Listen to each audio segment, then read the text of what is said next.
Balloon balloon দাদা balloon balloon. Hello guys, this is the barbecue and welcome to my channel and welcome to another episode of A Camon Cinema. So আজকে আমরা কথা বলবো এমন এক cinema নিয়ে যে সিনেমা বিদেশিদের চক্রান্তে একটুর জন্য অস্কার মিস করে গেছে, জাস্ট একটুর জন্য। তো আজকে আমাদের আলোচ্য বিষয়, so let's start. সিনেমার শুরুতেই দেখা যায় সুমনদা রজনীর দিকে ভুলভাল ইশারা করে দেখাচ্ছে। বেলুন বেলুন দাদা বেলুন বেলুন। তারপর কিছু ডার্টি আওয়াজ করে এবং বলে তোরে খাইতে গিয়া আমার মুখটা লইলা গেছে রে। আসলে কি খেতে গেছিল আমার এই বিষয়ে কিছু জানা নেই।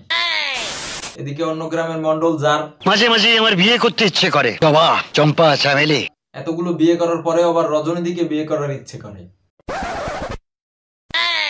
এরপর ভার্জিন চেলাকে দিয়ে রজনীর বাবার কাছে বিয়ের প্রস্তাব পাঠালে সেখানে গামছা দিয়ে শক্ত করে বাঁধা 2 কেজি সাইজের ভুঁড়ি নিয়ে হাজির হয় তাপসদা, মানে আমাদের সুমন, আর বলে নিকল লৌড়ে পহলি ফুরসত মে নিকল।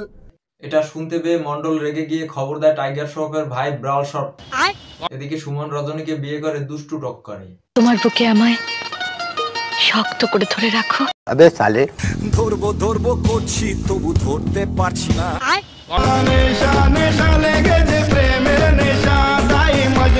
আমি শিওর এই ইঞ্জিনিয়ার না হয় বিয়ে করে এত খুশি, এগুলো সম্ভব না। আবে সালে এরপর বিড়াল সর্পের ছেলেপেলে সুমনের ঘরে ঢুকিয়ে দেয় এবং ডব্লু খেলতে শুরু হয়ে যায়। ডব্লু শেষ করে সুমনকে নৌকা ভেবে নদীর জলে ভাসিয়ে দেয়। এদিকে মন্ডল মনের সুখে গান গায়, বহু আমার ভাল লাগে না ভালো। আবে সালে তারপর এই বউকে বলে তোর বাবা মারা গেছে, বাড়ি খালি, শালি দুটোকে খালি বাড়িতে রাখা যায় নাকি? যুবতী দুটো বিধবা বোনকে নিয়ে এখন আমি কি করব? সেই তো বিধবা হলো যুবতী তো। আবে সালে কাকু নিজের কাম নিয়ে অলওয়েজ বি অ্যালার্ট। মানে কি বলবো, যাই হোক। এরপর কেটে যায় বহু বছর আর রজনীর একটা ছেলে হয়, নাম হয় শিমুল, আর মন্ডলের একটা মেয়ে হয়, নাম হয় পারুল। শিমুল পারুল মিলে এই সিনেমায় নিউটনের পঞ্চম সূত্র আবিষ্কার করে। আমার মন বলছে যে পারুল এখন খেতে বসেছে। শিমুল আমি খাচ্ছি, তুমিও খাও। পারুল আমি খাই, তুমিও পেট ভরে খাও। এটা হাস্যকর। এদিকে নিব্বা তার নিব্বিকে জঙ্গলের ধারে নিয়ে রোদ্দুর রায়ের চাঁদ উঠেছিল গগনে শোনায়। আবে সালে এটা মন্ডল দেখে ফেলে আর সেই রবীন্দ্রনাথের ফ্যান হয় কিছু আসলা বাস নিব্বার গায়ে ভাঙতে থাকে। খেলার বয়স হয়নি বলে শিমুলের মা শিমুলকে বলে তুই আর কোনোদিন ওর সঙ্গে খেলতে যাস না। পারুলের সাথে না মিশলে আমি থাকবো কিভাবে? উফ সোনা আমার ভাঙকি সোনার। না আমি স্কুলে যাবই। আমার মুখের উপর কথা একেবারে পুটকির মধ্যে ভরে দেবে, একেবারে দেন পুটকির মধ্যে ভরে দেন। আমার মনে হচ্ছে পারুল ওর বাবাকে ঘরের মধ্যে বন্ধ করে খুব মারছে। এটা কোন ধরনের সুপার পাওয়ার ভাই? এরকম ড্যামনামি টিকটকার গুলাও করে না। মানে কি বলবো, যাই হোক। বাইগান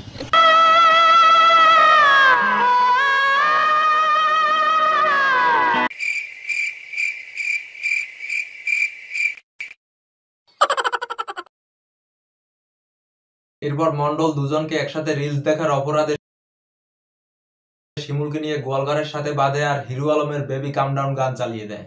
আবে সালে রজনীর দাদার সাথে সাথে ঠিক খবর পৌঁছে দেয়।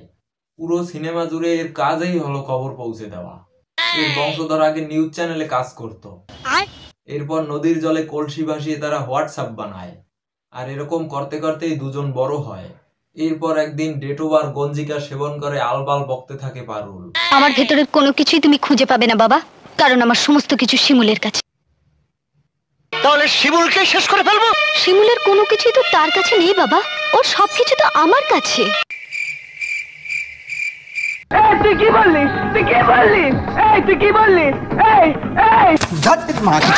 সুটিয়ে লাল করে দেবো, নোংরামি বার করে দেবো। কি রক্ত!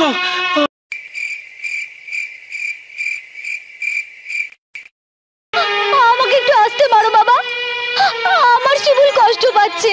কি ন্যাকামি রে ভাই, নিজের ব্যথা লাগছে কথাটা বললেও তো হয় নাকি। এরপর একদিন মির্কির ব্যারামের কারণে রাস্তায় পড়ে থাকে শিমুল। আমার শিমুলের মাথায় রক্ত। ভাই রে ভাই, S24 আল্ট্রাতে তো অত জুম স্কোপ নেই। যা আমার শিমুলের মাথায় বেঁধে দে।